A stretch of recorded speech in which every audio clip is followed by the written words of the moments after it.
Hi, this is Steve Rigolosi, and tonight on Forgotten Mysteries, I have for you A Shilling for Candles by Josephine Tey. And I should talk a little bit about the publication history of this book. This is copyright 1954 by Macmillan and one of their Cock Robin mysteries. I don't know if you can see the colophon there. This book is pretty ratty. It's pretty beaten up. Poor Josephine, her photo was sort of eaten into by time. But this book is pretty hard to find, so I felt really fortunate that I could find it for a reasonable price. So, as near as I can make out, this book was originally published in England in 1936. It was the second of Josephine Tey's books, the first being The Man in the Queue, and then A Shilling for Candles, both starring her series detective Alan Grant, who's super likable. He's a great character. However, what I think happened is, I don't really think Josephine Tey was discovered in the States until maybe a decade, 15 years after she was published in England, because this book is published as part of what they call the Murder Revisited series. And I don't know if that was a way to bring more English novels to the States, to get a larger readership for English writers. I don't know. And I really shouldn't even call Josephine Tey an English writer, because she was a Scotswoman. Her real name was Elizabeth MacKintosh, but she wrote under pseudonyms, mostly Gordon Daviot. I think that's how it's pronounced. She wrote novels under that name and plays, and then she adopted Josephine Tey mostly for her mystery series. She was not super prolific with the mysteries. There's only about 7 or 8 over several decades. But what a legacy she left, and I will get into that in a little bit. So, as always, I'll tell my personal story about Josephine Tey. I love how I talk about these writers as if I knew them. But my first experience with Josephine Tey was quite negative. And I'm going to get in a lot of trouble for what I'm about to say. I've mentioned on the channel before, many, many years ago, I was part of a mystery lovers book club. We met once a month. And as that group was getting formed, we decided to choose as our inaugural book, The Daughter of Time by Josephine Tey, because it routinely shows up on basically everybody's list of the top 10 mysteries of all time. So we thought, okay, we're going to really start this book club off with a boom by reading one of the all-time great mysteries.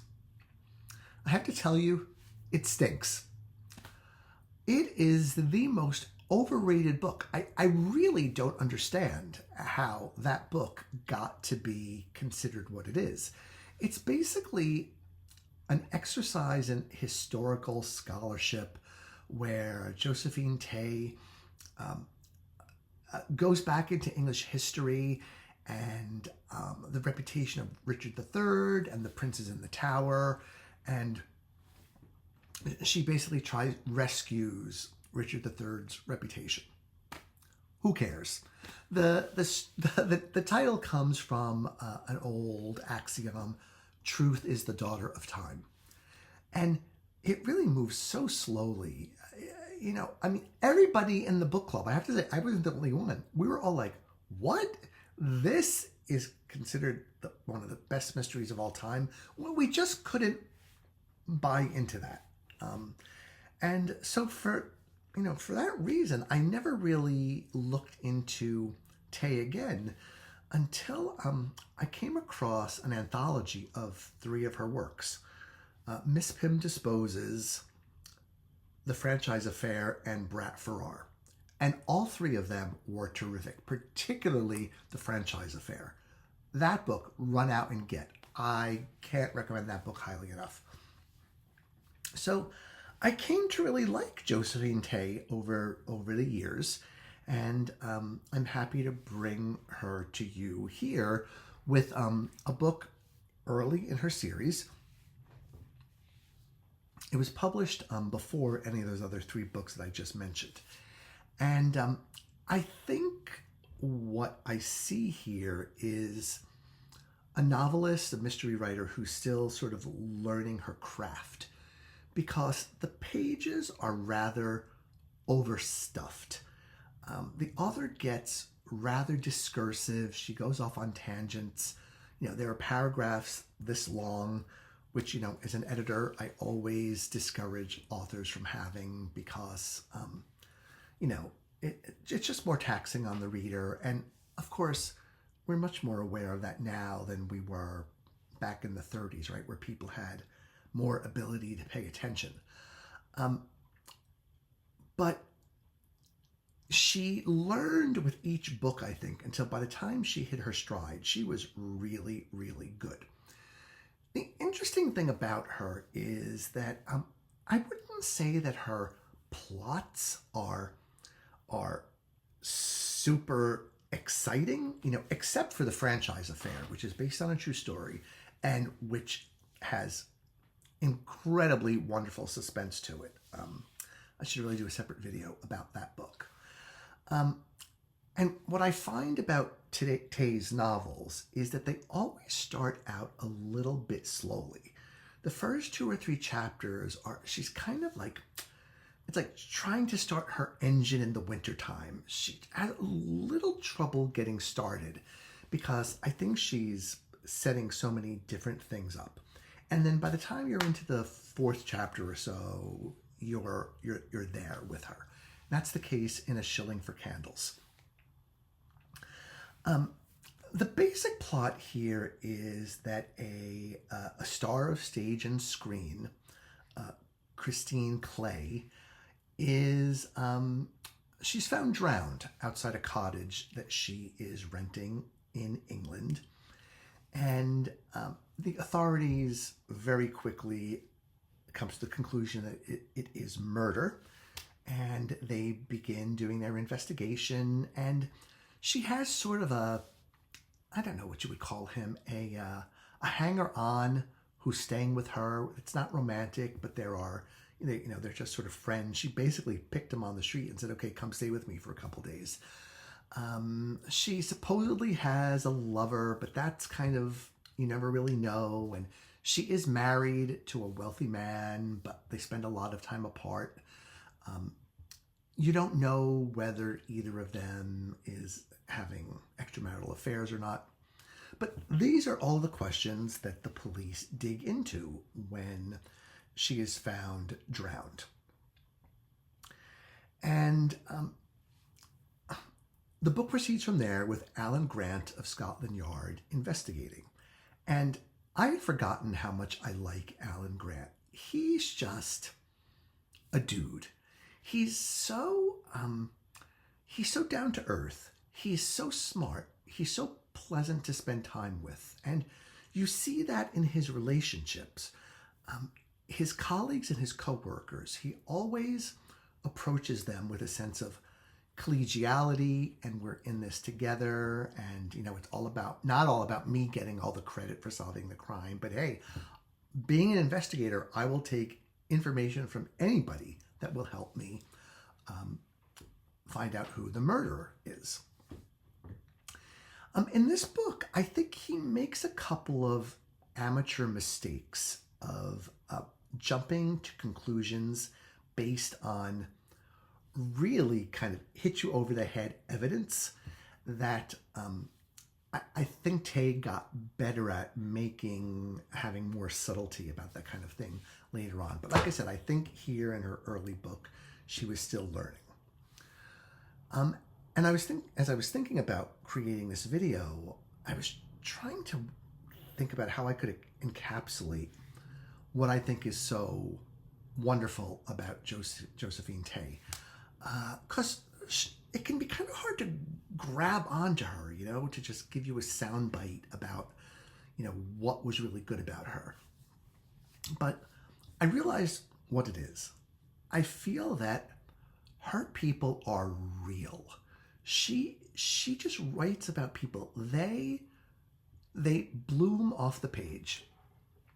They are well distinguished, and they're so real that you almost don't feel like you're reading a novel. You feel like you're watching reality unfold. So many mysteries, let's face it, I mean, they're contrived, they're plotted, they're put together by a clever writer, and I'm not complaining about that. I love that. But when you sit down to read a mystery, you know what the tropes are, and hopefully you have a few well-developed characters, but there's going to be stock types, excuse me, as in Agatha Christie and the other greats. But Josephine Tey, I think she just approached every book as if it were something brand new, not, the fifth book in a series, or not assuming that readers had read her earlier books starring her series character. It was like she always wanted each of her books to stand on its own as a piece of quality work. And, like other really good writers, I think that's a quality of some of our best mystery writers, like Julian Simmons.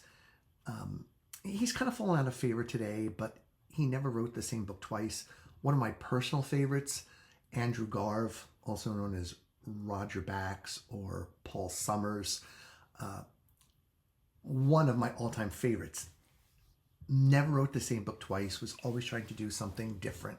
And I just have great respect for that, especially when they can pull it off. And all the writers that I've just mentioned do pull that off. I also thought, because there is a kind of a bit of a Hollywood effect going on here, we see so much of it. We're so overexposed to it in the States, and I imagine basically in every other country too, that, it's almost like, it's the world of the celebrities. They have their own world. They have their own culture or whatever, right? It's all pretty much the same. But Tey doesn't treat it that way. She really makes her victim to be more than just an actress, more than just a celebrity. She makes the people who work in that industry sort of come alive, come off the page, not just as stereotypes. And she has a few quirky characters too, who still seem quite real. And I think actually this is probably one of her better plots. You just don't see the ending coming, and I like that. The same can't be said for other books by her. One thing about this book that kind of just didn't thrill me is that there's a clue of a button. You can see it right here. A button is found with the drowned woman. There's so much time spent looking for this button. I just kind of thought it was like a MacGuffin or whatever. I was like, all right, enough with the button already. We're not going to solve the crime based on the button. But, that's just me being a jerk. I mean, it's a totally fine clue. I guess, I've read a series of books where buttons played a role, so I've kind of had it up to here with buttons. So it was sort of a timing thing on here. So I want to close this review, this vlog, whatever you want to call it, with a recommendation that you try Josephine Tey and just sit back and drink in the pleasure of her prose, of her observations, of her wit, of her understatedness, of her of the way she did things so well, did so many things so well. And I just beg of you, don't start with The Daughter of Time for all the reasons I talked about before. And again, I'm sure the Mystery Lovers Hit Squad is going to send a couple of guys to my house for daring to badmouth that book, but I just really thought it sucked. I'm sorry, that's too strong a word. It just wasn't my cup of tea. So that's what I've got for you tonight. Please do check out Josephine Tey, a very interesting woman, a very shy, very non-publicity seeking writer. Quite interesting life. And I even think there's a mystery series written with Josephine Tey as the fictional character. I can't remember who the writer is who write those books, but they're modern. They've been published, in the last, I shouldn't say because I don't know for sure, but I seem to recall hearing about them within the last 5-10 years, so they're probably out there. And now I'm going to go on Amazon and look for one of them. Okay, thank you for listening and have a good night.